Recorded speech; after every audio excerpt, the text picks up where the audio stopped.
Here we go.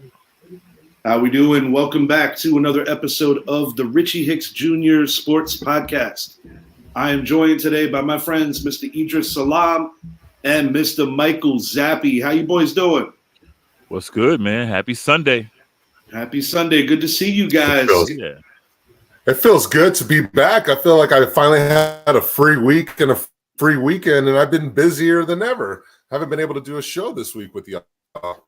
Zappy, you're breaking up a little. Check that hotspot. We're going to be speaking tonight, or today rather, about yesterday's UFC card. Chris Rock did a new special. Definitely want to hit on that. Litany of NBA topics ranging from Ja Morant's apology, Scottie Pippen reflecting on possibly a mistake not taking Michael Jordan's advice. We're going to talk about the Bucks finally losing the game, giving you a Knicks and Celtics preview. We're going to speak about how damn good the Boston Bruins are. They showed it yesterday against my New York Rangers.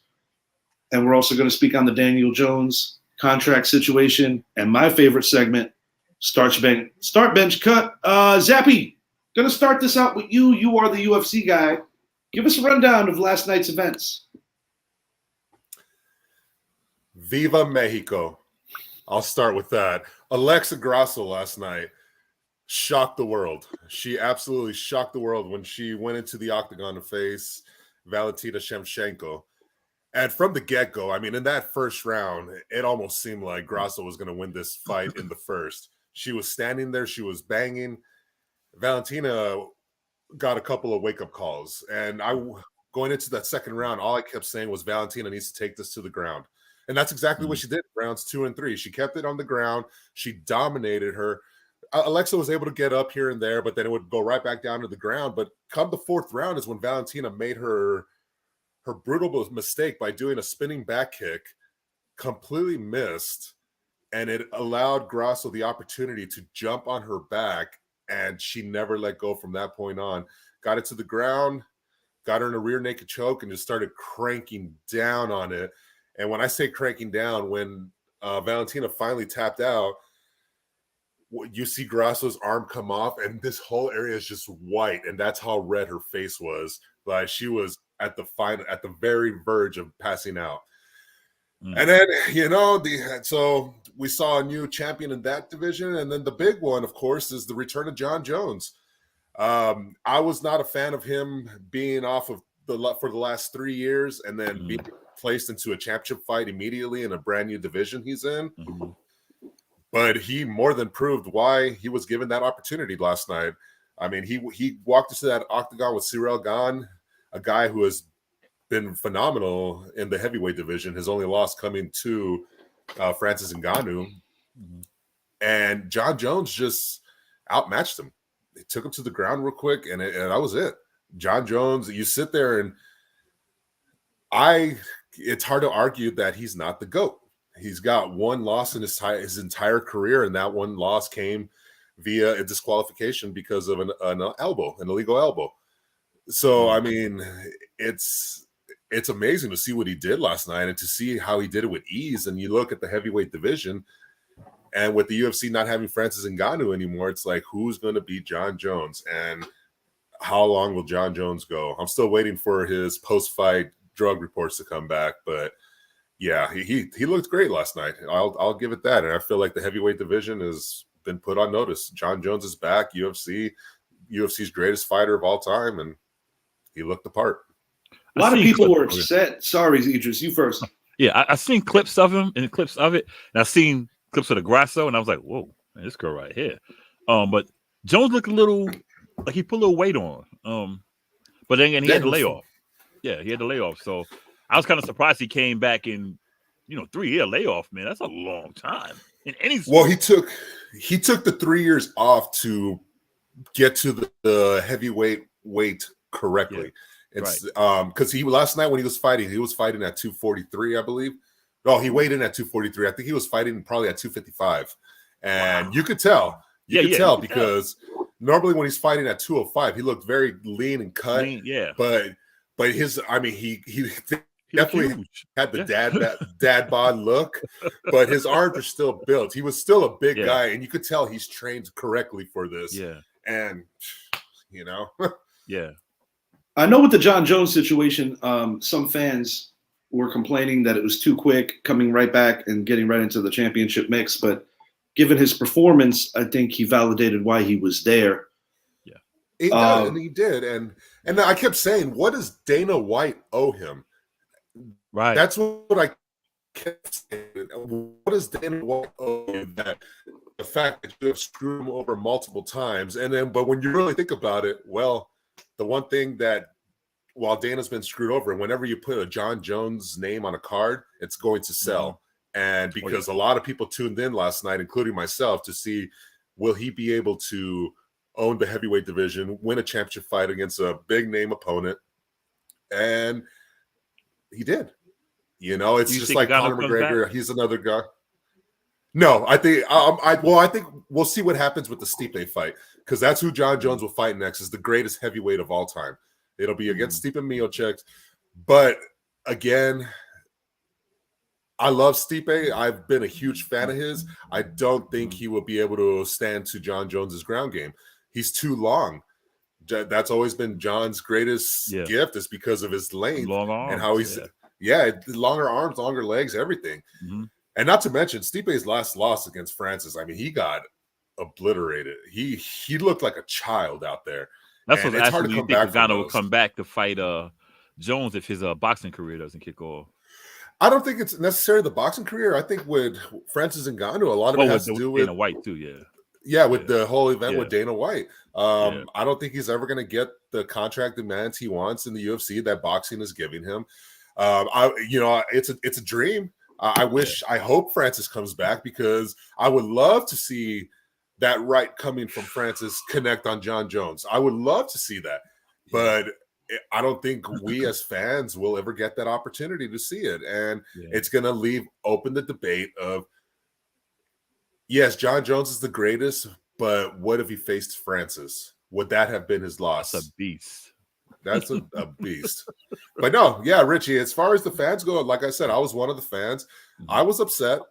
Like, I believe you have to work your way back, especially after a 3-year layoff, especially after the multiple times of suspensions because of whether it was cocaine use or getting into a car accident and hitting a pregnant lady and then fleeing the scene, or whether it was steroid, whatever the case is. Like, he's just burned too many bridges. But yet, I mean, again, he proved it, but I still think there should have been one other fight before he got that opportunity. And you already alluded to the point of there possibly being, let's make sure that he was all the way clean when it came through this particular fight. So that'll be revealed.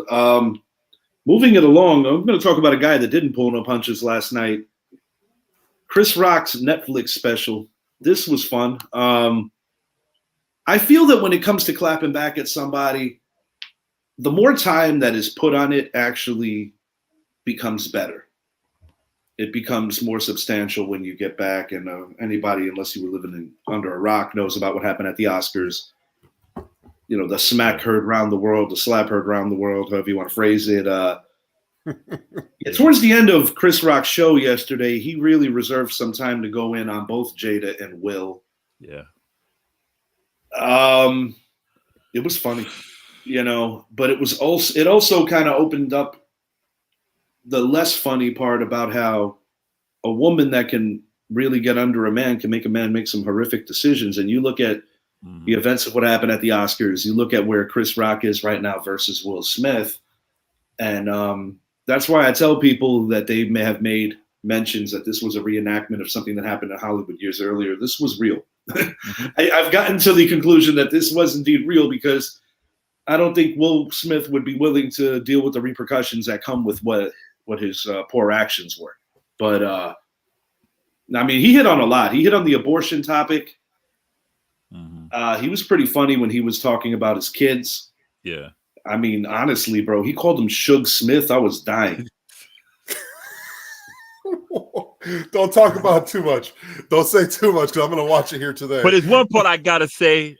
You might want to mute Zappy right quick. It's the beginning when Kareem was on there. Yeah. And, when JB Smooth was saying, had he fought Kareem would have stuck that leg out. Yeah. From the Bruce Lee movie. Yeah, because people forget Kareem won one-on-one with Bruce Lee back in the day when he wasn't, doing more Kareem was rather funny too, though. Yeah, Kareem, initially, I thought he was giving either David Spade or Arsenio Hall the stink eye, but I realized that he was actually kind of admiring the beauty of that young Nigerian woman. Oh, you can put your earphones back on, Zappy. You go ahead. I don't think Zappy can hear us. So, yeah, go ahead. You can put them on. Put them on. You can put them on. All right, I'm safe. All right. You can put them on. We're just saying it's one part, but you can hear this part because nothing real crazy about it. We'll just say how Kareem kept eyeing a Nigerian woman that was sitting on the stage. But Suge Smith, that right there, that you gotta watch it, Zappy. Just watch it. Oh, I'm gonna watch it. It's happening. I gotta say this though. When he said, when I go to new towns, I always look for a neighborhood to make sure where I shouldn't be. Yeah. Then when I realize I need to pick up cocaine, I realize I'm back in that same place where I shouldn't be. That shit was funny. No, check it out. Chris Rock. Check it out. Grand scale, big performance. Yeah. Do I think it could have been better? Do I think it lines up to his work on HBO? Not necessarily, but it was good. Yeah, I give it a solid B. And it was live too. It was a good watch. So, quite frankly, I guess what I came across with this was that Chris Rock's not apologizing for anything. It was a clapback. And while we talk about apologizing, Ja Morant, this is interesting. Yeah. Is there any contrition here? Is this a real apology, or is this just some public relations, try to save it, try to stall it for a little while? What are your thoughts here, guys? I think he's trying to save face. Because this, and people say, oh, man, why you talking back? No, let's keep it 100. This guy's been reckless since day one. He talked down about the legends. He trashed Michael Jordan, all this stuff. Then he hang with these guys in Memphis who got guns. He's pointing a little red light at somebody one time. Then he turns, and then this comes up that he smacked this kid. Well, he didn't just smack. He pretty much beat the kid down. Then flashes his gun. Then right after this comes out, and people rallying around him like, okay, look, we got you. He comes out, and then he flashes the gun at the club. Yeah, it's like just one poor decision after another. And when he say about him getting help, you don't need help. You just need to be more responsible. That's it. And I think he's just trying to save face because people are now, the ones who try to reach out to him are now like, you know what? You on your own because we tried, but you didn't want to listen. What I don't understand is like, when you look at a guy who was brought up by, decently, I don't understand the attraction and the allure of having to dig deep and prove to people that you're real or that you're hard or that you're in the streets like that, because if I'm making that kind of money, it's the last place I want to be. I mean, we've seen it with a lot of rappers constantly flossing everything they got on Twitter, damn near giving up their exact location. And we've seen a lot of tragedies go down just because people don't know how to just be a little more discreet about every little thing that they do. This generation is about, it's about being valid or whatever. They just want to be seen like, hey, look at me, I'm dripped. I got this. And that's why I always go back to the old school rappers. They did what they did, but you know what? You really never knew about their personal lives. Everything was played out on music. These guys want to be seen like, well, it's the world of social media. Yeah, social media. Yeah. That's all it is. But it's, I look at it a few things. I look at, number one, being social media, you are constantly on camera, or especially if you're a celebrity. If you're not a celebrity, social media is there to make you feel like one, in my opinion, because you're constantly posting what's going on about yourself, and people are going to give their 2 cents about it. That's why I don't do social media that much. But then I also look at it this way. Like you said, Rich, Ja Morant, he had a good upbringing. We made a joke the other day about 8 Mile and talking about Papa Doc and stuff like that. But it's we have this. Why can't I get a gun? Papa Doc got one. Papa Doc. Shut up! But you talk about the original Plaxico Burress. That was you hilarious. Talk about man. a young guy that is coming into, who's had a good upbringing in life and has probably never been around this many individuals that came from a rough upbringing, because let's be honest, there's a lot of tag-alongs here. There is. And then also, you know, a big thing with a lot of these young professional athletes is they're athletes, but they forget about the first word, professional. So they still act like children. And when you talk about an 18, 19-year-old who's around a couple of people that has a gun, well, shoot, I want to have a gun too. I want to be able to fly one. Oh, does a gun make me feel that much better? Okay, well, yeah. Because if you look at social media, there's people that are always posting photos of themselves holding a gun or holding this and holding that. And it's like, yeah, step to me, that type of thing. But I mean, in all reality, most of these guys are a bunch of show. That's just how it is, you know. But I think there's a lot of little variables about that. But it's whenever you're giving an 18-year-old, 19-year-old that much money and that much fame, these kind of things tend to happen. We've seen these movies before in the real life movies. We've seen the self-destructive path. We've seen it with Ron Artest. We saw it with Dennis Rodman, who had many times almost threw it all away.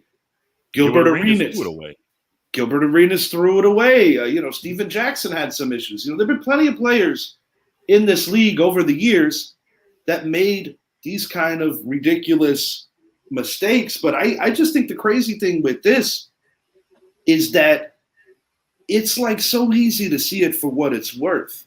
You have a lot of tag-alongs in the entourage. You have a father who, in my opinion, is more interested in being a friend. That couldn't have been spoken any louder than what happened about a month or so ago with the Laker game, when he's over there trying to square up with Shannon Sharp. Right. It's like the last guy you need to square up to. Exactly. Yeah. That's not a guy that Shannon wanted it. Shannon was like, come on, let's go. You wanted that smoke, bring it on. Yeah. But just this guy needs to seriously break away from the tag-alongs, because this is the clear and obvious situation where people are going to be there for the ride, and the second you hit that wall, everybody's going to go scurrying like a bunch of Project Roaches. You know, that's essentially what's happening here. That's what MC Hammer said. He said he had a whole bunch of guys, a whole entourage. He was flossing with them, giving them money. He said, but when he went bankrupt, of course, they were all gone. Yeah, you got no friends when you're broke. That's for damn sure. And it's learn something, man. Just learn something from the people that have made mistakes before you. You look at a guy like a Darryl Strawberry. Yeah. Derek Jeter reports to Yankees camp in 95, 96, the beginning of his career. Darryl Strawberry took him under his wing and told him everything not to do in that city. Right. And, you know, Jeter has such a large amount of respect for Strawberry for essentially saying, I don't want you to make the mistakes that I made. Man, look, my community's messed up. I'm going to keep it 100. I'm going Stephen A. Smith right now, because my community, and I'll say my community, people say, well, what about the white people? Look, my community is like this. If you try to talk to somebody, you're hating on them. Oh, let him do his thing. No. And see, that's the problem. Us OGs can't talk. And I put some of this on his father. You know why? His father raised a good kid, but once that good kid started making his money, he's enabling the bullshit. Right. He could have cut this all like, yo, son, you need to chill. But instead of that, like I say, he got into the stuff with Shannon Sharp. What up, Cash? What's up, Coco? He got into it with Shannon Sharp, and he didn't, you know, they both were just going at it. You know, like father and son trying to go at this man. It's not a good look when you're enabling the stupidity. Right. And I do believe that in that regard, the father is becoming a negative enabler. Like when you're taking attention away from two talents like a LeBron James and Ja Morant because you want to fight a retired legendary NFL tight end, there's something very wrong here already. Yeah. And this isn't and it speaks, that's like a microcosm. Even on the court anyway. Yeah. This is between LeBron and Ja Morant and the Memphis Grizzlies. It looks like a clout chase. It's like people were getting crazy with LeVar Ball when it came to what he did for his kids. Yeah. But at least one thing that I'll say is that all his kids made the pros. And he's not on that shit like Morant's dad. Well, LeVar was just promoting his brand. He wasn't out there like trying No, to not like that. No, he was trying to like. I mean, he had a big mouth. He got on my nerves, but Coming out like Birdie and friggin' but- above the rim. Come on, bro. So I mean, all right. Now let's ask ourselves this question: Tupac Was reference. the 2 games enough? No. Just like the 2 games weren't enough.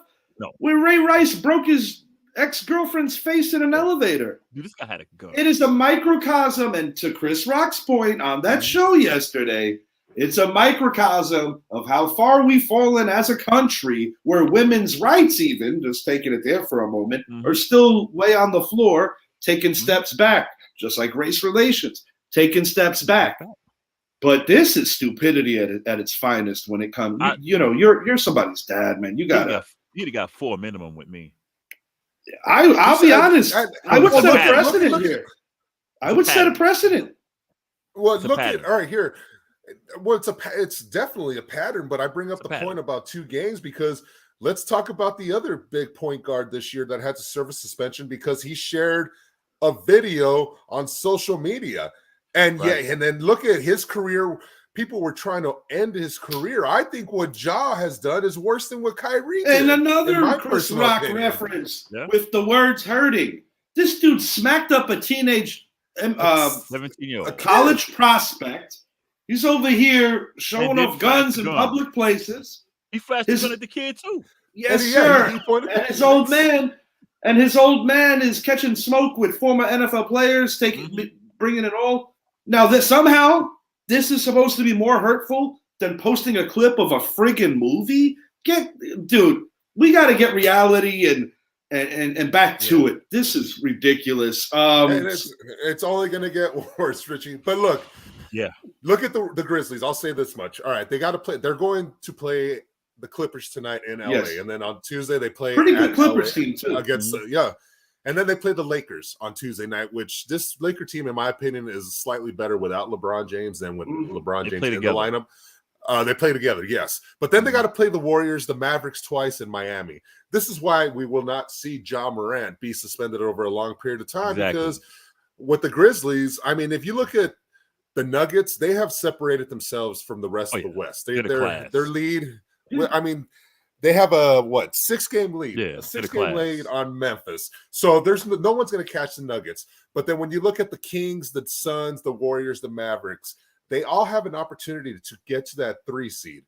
So when even the 2 seed, when you're talking about Memphis, if you're sitting Ja Morant for, let's say that they sit him for the next 6 games, the probability of them winning 3 of those is very small. And that's why Adam Silver has no cojones. Because when one of your potential faces of the league is acting this ridiculous, I don't give a shit who's doing what in the standings. Set a precedent. Because it's going to be worse when some real shit pops off. Absolutely. And that's the point I'm making because if it comes to that, Adam Silver is sitting in his chair saying, thank you, Denver. Zappy, you're breaking up, buddy. Zappy, you're breaking up, dude. Thank you. Thank you, Matt. Gary. Zappy sounds like Wags right now. I know, man. Look at him. He froze too. All right. We're going to move this along to Scottie Pippen. A year later, Scottie Pippen admitting he should have taken MJ's advice. This was in reference to the Houston Rocket experiment with the legendary Hakeem Olajuwon, the legendary Charles Barkley. Michael basically said Charles is not motivated on the level of a champion. He's too lazy, essentially, is what MJ told Scottie Pippen. The reason why this is mentionable and newsworthy is because right around this time this year was the release of the Unguarded book by Scottie Pippen. Right. And I just think it's so funny how after all the shit talking he did and trying to disparage Michael Jordan's reputation, all Pippen had to do, if he was really that upset about The Last Dance, is just release a statement and say, I'm not pleased with the way that everything was portrayed. This was a team, not just a one-man show. And if Pippen would have done that, he would have looked better for it. But he had to get personal. He had to make it personal. Now, a year later, he's admitting that he should have took someone's advice, this being Jordan, the guy that he dogged out. And it's interesting because the commonality that Charles Barkley has is that his relationship with Michael Jordan disintegrated. Mm-hmm. And one would think that he and Scottie aren't going to be talking anytime soon after this. Mm-hmm. I just see Pippen as like, dude, let bygones be bygones. Like, yeah. You know, I feel terrible. He lost his son a little over a year ago, about a year and a half ago. It seems like in the mind he hasn't been right. Right. And I can understand losing a child could do a number on anybody emotionally and mentally, but I don't know, man. I don't know what to make of Scottie anymore. I just feel that all of this side talking, bitching, moaning, and complaining has just really ruined a reputation of a player who I truly think was that damn good.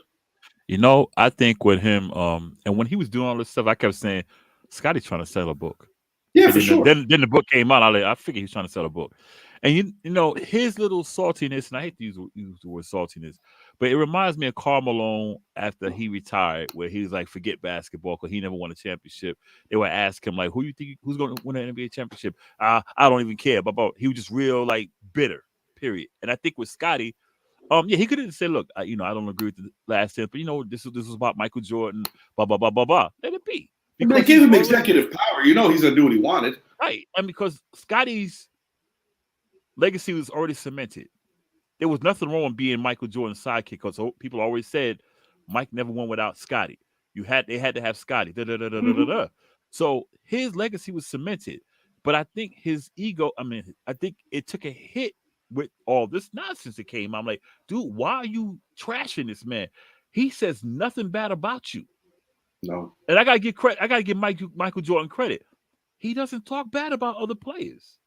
He might talk smack in the sense of the heat of the battle, looking back at it, like with Gary Payton, with John Starks. But he holds those players in the highest regard. Yeah, like, you never heard Michael Jordan speak on Starks? He speaks very highly of him. Yes. He won't trash you. It's more trash talk he's doing. You know, humor, like, yeah, blah, blah, blah, blah, blah, blah. But with Scottie, he was literally trying to bring this man to the ground. Like, yo, it's like, you don't have to do that. No. Are you there, Zach? Yeah, I'm here. I'm listening. Okay, you never know, man. You never know. We're not sure you frozen now. We got to make sure you. I don't know if he was froze. Oh, mom's still going in on Ja. Look at this. Oh, dang. Hey, what you got to say, Zach? Add more time in the hoods. This guy stopped his mat. Yeah. Okay, Mr. Zappy. Stop it, Clarence. No, I mean, I didn't see everything that Scottie said, so I'm gonna hold my opinion on it. Yeah. Until I actually know. Yeah, it was just the stuff he said. Just basically, he was mad at the Last Dance. You know how he portrayed and all this, and even with this recent stuff. Yeah, he has to tell people that Jordan was talking shit on Barkley again. Like, why don't you just let it be? Why can't that just be a conversation between you and Mike? Why does Charles have to know about it? The thing with Barkley has made it clear that, you know, me and Mike, we're not on that anymore. But we had a bad fallout. Yeah, but Barkley doesn't keep mentioning it. And he's not keeping receipts either. No, he's not. Barkley's moved on like 15 years ago. You know, I'll be honest. It's not an easy job when you have to analyze a profession where some of your friends are in it, and you got to be critical about your friends. Right. I don't think, looking back at it, I still don't think Barkley did anything worth being silenced for that many years. No. When something like that happens, it makes you question if they were ever truly friends. Right. Going to move it along to the Milwaukee Bucks finally losing a game last night. This was a game that a lot of Knicks fans wanted them to win because we are within shouting distance of the 3 seed held by the Philadelphia 76ers. Mm-hmm. The way I wrote it is the way I feel. This is a small hiccup because the Bucks were bound to lose to somebody. It took a gargantuan effort out of the Sixers to pull off the win. And I still view Milwaukee as the most likely team to win the championship this year. My preseason prediction was them and Golden State. Out west, I think Golden State, if they are playing better ball, I do think that they're one of those lower-seeded teams, given their championship pedigree. They can run the table, play these guys. But it's looking more and more obvious that the Knicks are either going to be 4 or 5, And if they advance against probably Cleveland, they're going to have to play Milwaukee in round 2. I do not see the Celtics catching Milwaukee. It's only a game difference. Right. But Milwaukee's just that hot that I don't think the Celtics are going to finish out stronger than them. And I think the Celtics are going to get beat today too. I was going to say, and it's crazy that you guys were rooting for the Bucks yesterday, and they're going to be rooting for you guys today. Right. I mean, the Bucks play the Wizards today, but they only have a half game lead over Boston, so they're going to be paying close attention to that Celtics-Knicks score later on today. And the Celtics are due to beat us, and should we lose today, I'm not going to be like complaining. I mean, since picking up Hart, the Knicks are undefeated. They're 8-0. Got some quality wins. A dramatic victory the other night in Miami. I've seen every angle of that Julius Randle 3. My friend Mike DeMeglio, who I knew back in our Marine Park days, he was actually at the game. He lives in South Florida now, lifelong Knicks fan. And he showed me the other angle of that 3, like in live time with no commentary, obviously, because you're sitting in the stands. Yeah. But I would love to see that. I mean, can the Knicks go 3-0 for the season against the Boston Celtics today? I mean, I certainly think so. But I think they can do it. Right now, I'm going to call it right now. I'm going to give you a final, too, while we're at it. I'm going to go 110-104 New York Knicks. Jalen Brunson dropping 27 and 13 dimes. That's my prediction. I think Julius Randle's going to cool down with the shooting tonight, but I still think the Knicks are going to get it from other places. And I do believe that Knicks continue. They're going to put up their 9th consecutive win. And, like I said, my one frustration will be like, damn, why do we have to play Milwaukee in round 2? I would want them in the ECF and see if maybe Philly could do us a favor and knock them out. But, to be the best, you gotta beat the best. So we'll see what happens. I have a lot of confidence in this Knicks team right now. That much I will say. So the Knicks, what is their record against? Because didn't Boston beat them not too long ago? No, we beat Boston. We beat Boston and Brooklyn. We beat them in Boston. Yeah, we defeated them in the Garden a few days ago. Yeah, This is our third. At the very beginning of the season. Nobody cares about that right now. Yeah. Hey, I'm talking about everything. No, hey, look, I like. In the words of Smokey and Friday, why you bringing up old shit? Man, that was like so 2022. Hey, I like to live in the past, man. All right. Well, we know that. You are a cowboy. Zappy, can you move your head, please, just for a moment? As becomes evident by the logo behind his head. Hey. It's so hard. No. I like the way the Knicks are playing. You were a little bit when you guys made that trade for Josh Hart. I tried to sell you on it. Why I thought it was a great trade. Yeah, I'm not gonna lie to you. I wasn't like, oh yeah, And I thought it was a great trade, and it is. I'm still pissed that we didn't trade for Donovan Mitchell. Can you imagine Mitchell on this Knicks squad? Dude, well, you can talk about the what ifs all day long, but we can't because. We'll spend an eternity talking about that. But I will say, looking back at the trade deadline deals, I think this has been the best deal made out of all of them. The low-key deal. Look at Kyrie Irving in Dallas. I mean, him and Luka have only played together, 6 games, I believe. And, they got another win the other night, but that was only their second win, and they had to hang on yet again. And this is after blowing a 27-point lead to the Lakers a couple of nights before that. Right. And then you look at KD and the Suns. It's only his first, so it's still a lot to see. We'll see how they do tonight against who got the Clippers tonight, or they have somebody tonight. They have a hard one. Oh, they're playing Dallas. You are correct. The Celtics do have a 15-point victory back in November this season, but last year, 133-118. The second meeting, this one in Boston, first game in New York, 120-117 Knicks, and most recently a 15-point win. So they each traded 15-point wins on each other's both of those games were in MSG, the 15-point games. Knicks beat them by 3 in Boston back in January. I'm taking Boston to win tonight. I think Boston. I don't remember asking you. No, I don't care. I think Boston. I think Boston's going to take this one tonight, and it's not going to do anything to Boston or to New York season. They're having a great season. I just hope that we keep the momentum going because, I mean, hell, if we split with the Celtics, we still did good. That's the team I'm hoping to play in the postseason. So maybe losing today wouldn't be the worst idea. I'm glad we picked up. I wanted Donovan Mitchell, but when they talked about the money, I was like, maybe. But I think we did good with Jalen Brunson.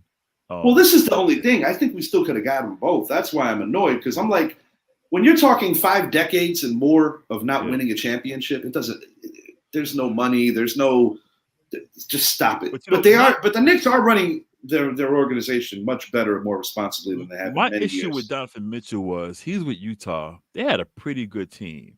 Yeah. But they could not win nothing. They get to the playoffs and just implode. That was my knock on that. I said, look, you are the leader of that team. Right. But you can't, when you get to the playoffs, you implode. To where I seen Jalen Brunson with Dallas, they didn't have that sack team Utah had, but them boys balled, man. What they had. And you also look at like revisiting 2020 when Utah got beat by the Clippers, right?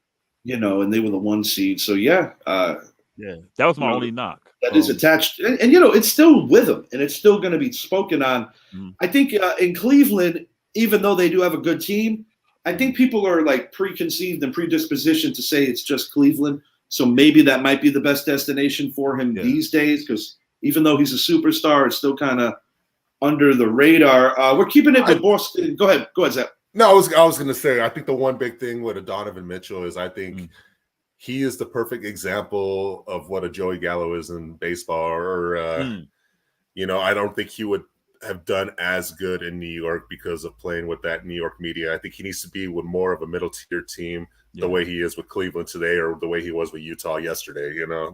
That's how I think it is with Brunson's father played in New York also. So he knows that media. Yeah, Jalen. Yeah, Brunson's got the right demeanor to play in New York. I mean, he's the best point guard the Knicks have had since Jason Kidd. And not only that, you look at Jalen Brunson. Where did he go to college? He played at Villanova, playing already right up the road and used to that kind of media, especially when he played against St. John's at the Garden or whatever the case was, So he was used to that. He was introduced to that his whole career, whereas Donovan Mitchell has not been. Not saying he wouldn't succeed, but I think that plays a lot into it as well. And I think that's why he's continued to succeed because to me, he's better as a quiet star because in my opinion, that's what he is a quiet star. And while we keep it on the theme of New York and Boston, I got to give credit where it's due. The Boston Bruins yesterday proved why they are the best team in hockey. They've done it twice this week, scoring multiple shorthanded goals. Yesterday, no exception. This is how I see it. When you're playing the elite, the best of the best this time of the year in any sport, whether it's the NBA or the NHL, you want to see where you match up currently. But for the Bruins to score 2 shorthanded goals, which is the difference in that game yesterday, that's a tough pill to swallow for the Rangers. And the Rangers are winless since the acquisition of Patrick Kane. I'm not reading that much into that. I think it's a move that is designed for the playoff push. And I'm not too discouraged about losing to the Bruins. I think they're the best team in hockey. Yeah. But I do believe that the Rangers' recent moves do set them up to run, have that chance. It's a playoff run. Last year the Rangers were a game away or 2 games away, rather, from making the Stanley Cup Finals. So this is definitely a team that still views their window. And, we've seen it time and time again in hockey where a team gets the President's Trophy but craps out in round 1 because it's a lot.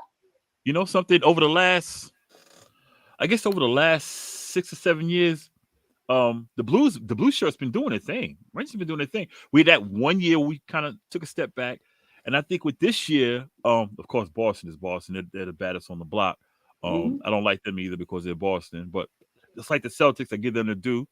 And I think with Kane, I think he's for the playoff push. So I'm not really reading into the 0-2. He has to adjust, so it's not going to hurt us.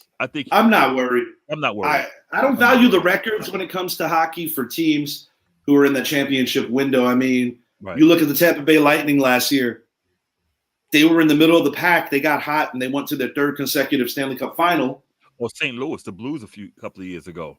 Yeah, it happens. It happens often. It was trash. Or even in that weird pandemic year where you had the Montreal Canadiens that almost made it. Yeah. It happens. But it happens.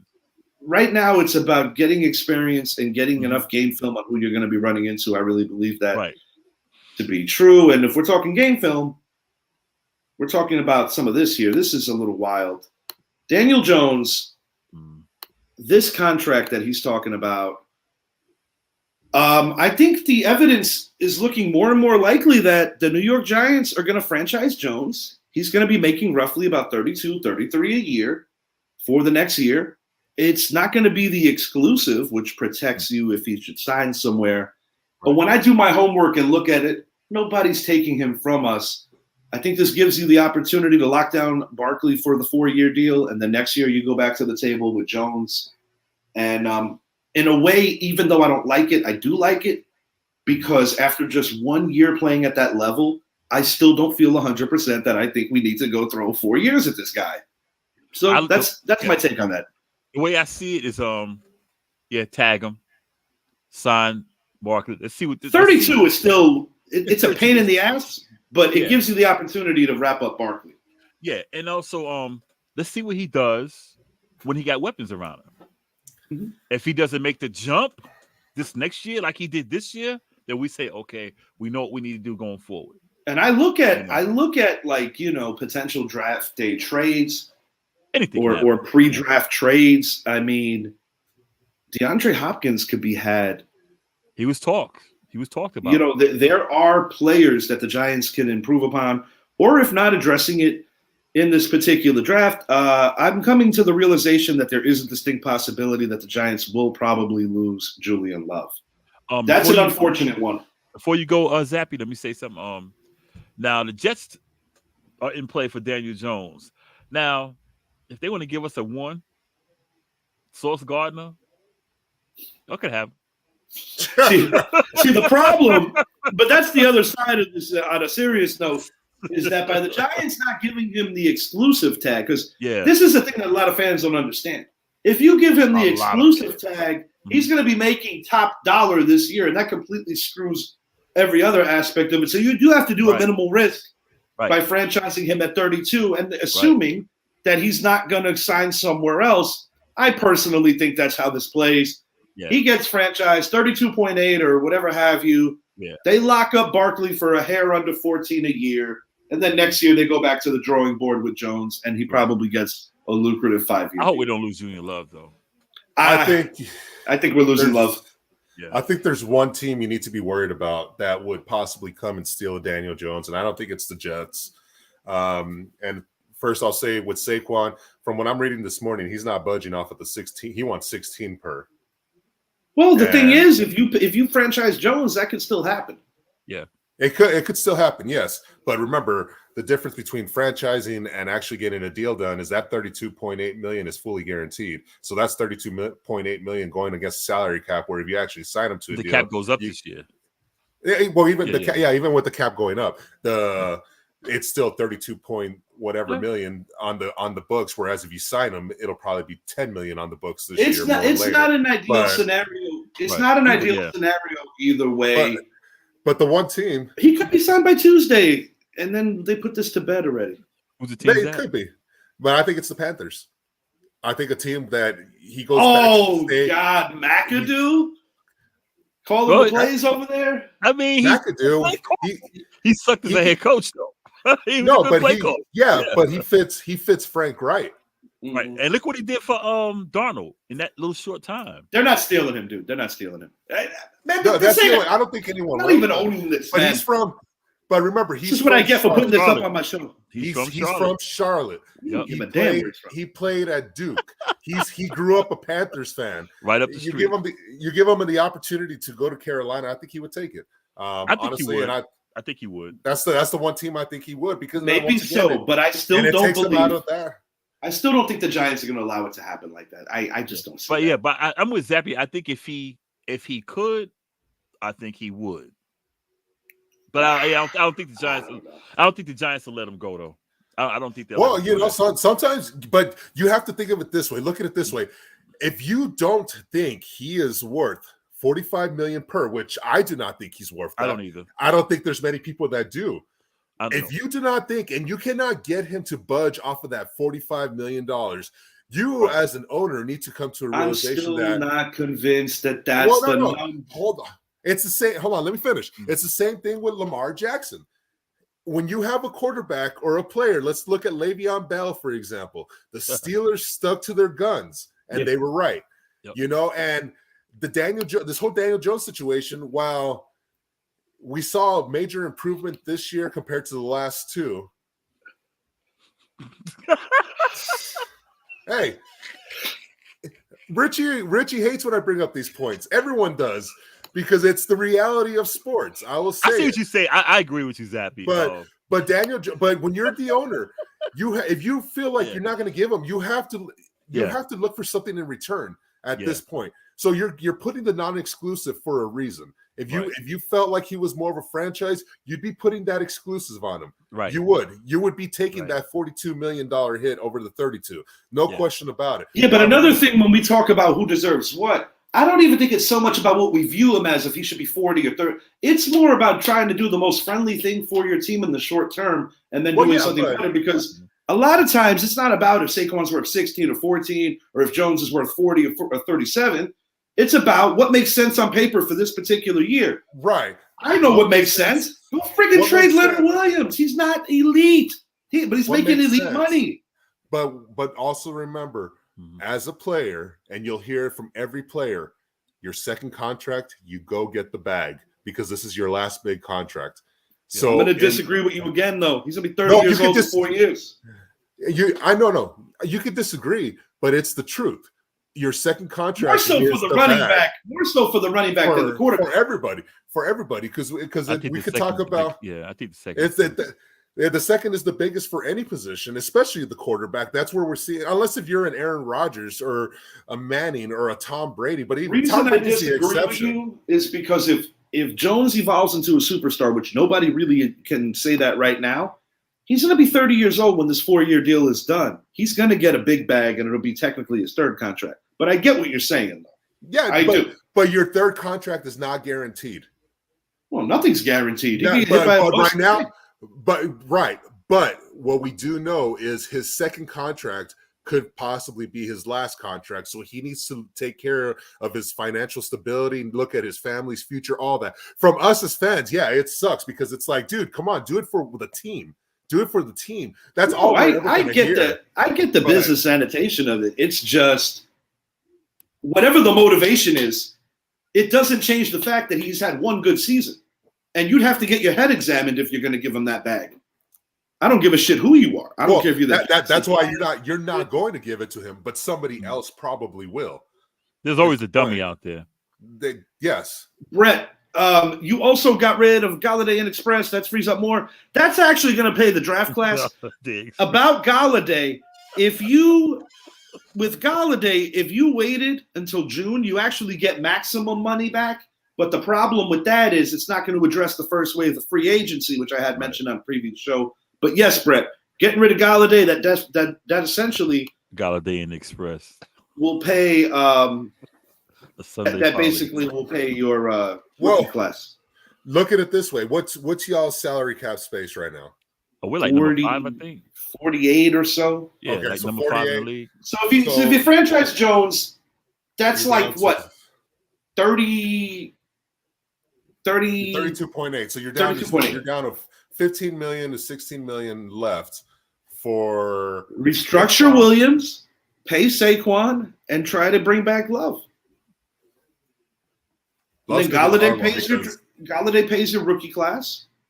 Mm-hmm. Love's going to be the hard one. That's a 15 million. Love is gone, dude. Right there. Love is gone. And I'll be honest with you, I would prioritize Love over Barkley. That's just me. Yes, because we've seen the running back position. We've seen teams like the 49ers. Well, yeah, they did go get a CMC. But you know what? To the Giants' credit, they're not caving to Saquon. Because what the Giants were hoping to do, and this is where I disagree with the Giants, nothing's ever going to be perfect or ideal. No. Give Saquon the franchise tag at 10, go pay Jones the bigger deal, and space it out with more years, and then you can still keep Love. Yeah, I would say give him. If you believe in Jones. I say with the same thing with Barkley. Give him a big bonus right out the gate. Give him a bonus, and yeah, of course you will. New Orleans Patriots fan. I mean, Coco, this is all I got to say about this. Our Jones is better than your Jones. got that right. But yeah, I'm with you. I'm with you, Zappy, on what you said.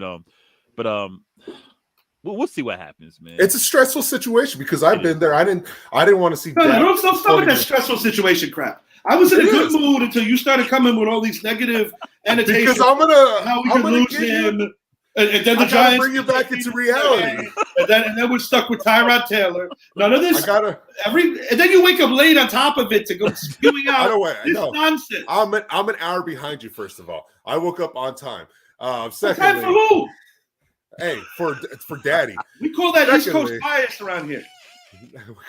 We call that so many years of having to wake up early, being a parent. I'm getting my sleep back. Oh, I'm bringing you back into reality of things because it's easy to say this can happen, but you also have to look at the other side of things, and it's just understand that can happen.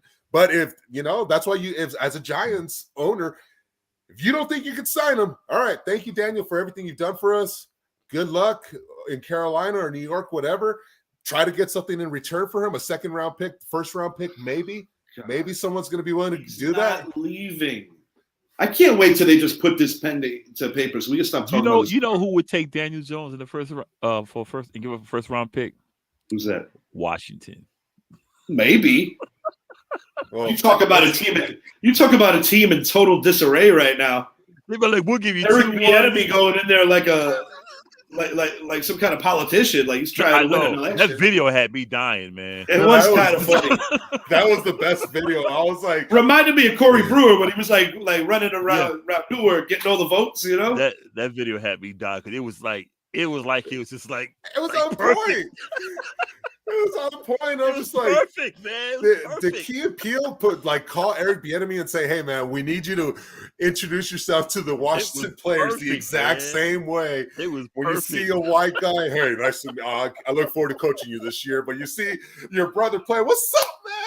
We're here. We made it. It was like everything that we would get annoyed with that we would deem stereotypical. Yeah, even from the political standpoint with the whole suit, and I was waiting for him. I think he had one of them little commander pins on. Yeah, it was on point. I hope it was perfect, man. It was perfect.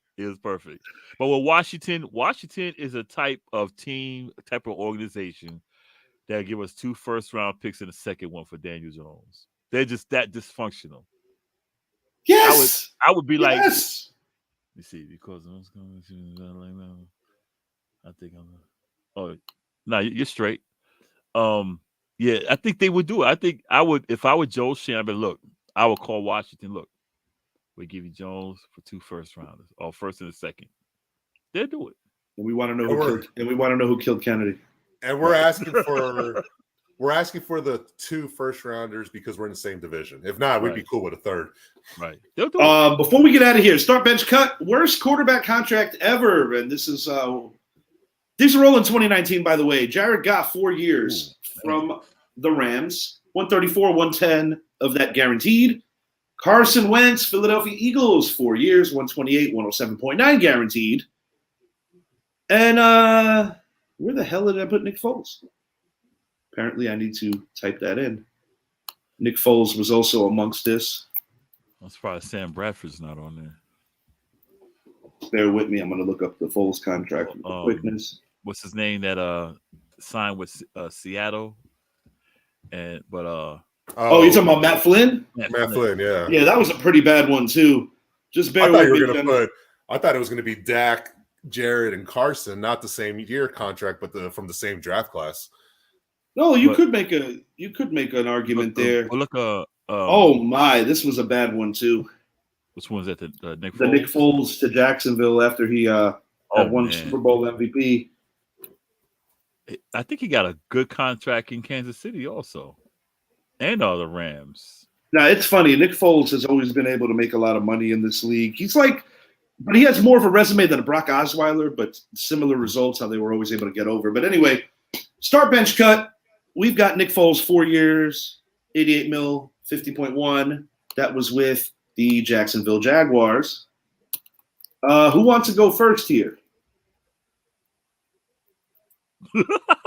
I guess I'll go first. Put them back up so I can see which ones again. I'm gonna go worse. I'm gonna go. Godly, man. They're all kind of bad. I'm gonna go Jared Goff worse. So he's your cut Goff, bench Wentz, start Foles. I'm gonna say start Foles. Oh no, my bad. No. I'm thinking about Foles. So you want to start the worst, in other words? Yes, I'll start the worst. I'll say Foles worse. Okay. Then goes Wentz. Then goes Goff. I'm gonna say Goff is the cut, not the worst because he was drafted, and he had all these things coming out of college, so you really couldn't tell what you would have known that was going to be a bad contract. Well, Wentz is the same thing. He was going to go 1 or 2, so you really didn't know.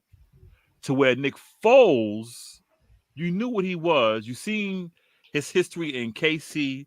You seen his history in St. Louis. Yeah, he had two stints. horrible seasons where he was benched. He went to Chicago, and he had the worst contract. Period. That's Okay. it. Zappy, which way you going on this? Can I just cut all three? That'd be Look, I mean, when you look at it, only if you want to start Daniel Jones. no, Because if you look at the contracts, if you just look at the contracts and you're not talking about player production or anything like that, I'm going to start Nick Foles' contract all year, all day, because it's a $22 million per contract. And for a quarterback market, that's actually a really good deal. So it means I get to sign everything else in the world. But when you look at it from a production standpoint, I can't even compare Nick Foles with Carson Wentz or Jared Goff, just simply because Nick Foles went out there with that Philadelphia Eagles team was good. Mm-hmm. It could have been Nate Sudfeld. They were going to win that Super Bowl. Sudafed, the guy who cost us. That's what I call him, Sudafed. Yeah. It could have. It didn't matter who was quarterback of that team. That team was going to win the Super Bowl. That team, listen, the team was going to win that Super Bowl, which that team did. Nick made some great plays. But from a financial standpoint, I'm starting Nick Foles' contract all day. But when you're actually breaking it down by the player, I'm going to cut Carson Wentz, because ever since that injury, the reason why he got that contract was because of everything he did leading up to that Rams game in LA when he tore his ACL. Mm-hmm. And after that, he got paid based off of what he did, because he was going to have an MVP season. He was in line to be the MVP that year. And then what happens? He tears his ACL. Nick Foles comes in, leads them in the playoffs, Super Bowl. The rest is history. Carson Wentz gets paid, comes back, and it's been a complete abomination to the NFL, quite frankly, where you're quarterback for the Colts, and all you have to do is just win your last game of the year against a horrible Jacksonville team, and you can't even do that. Then you go to Washington, and your coach went to bat for you. You failed the first time. Then he went to bat for you again, and in my opinion, one of the dumbest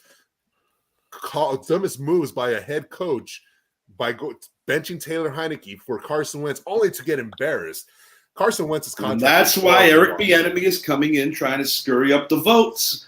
And I'm gonna bench Jared Goff because he's still playing great. We've seen his career kind of revive.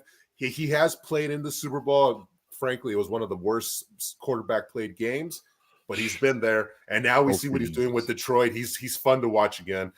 So, but in my opinion, I would be cutting Carson Wentz just because of what he was supposed to be. So you're cutting Wentz, you're benching Goff, and then I'm going to start Foles, because to me that is such a quarterback-friendly deal to be a starter.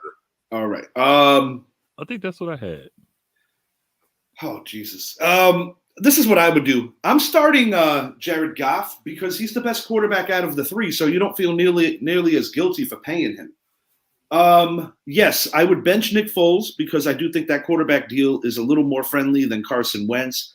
And Carson Wentz also angers me and triggers something in me because he looks like Prince Harry.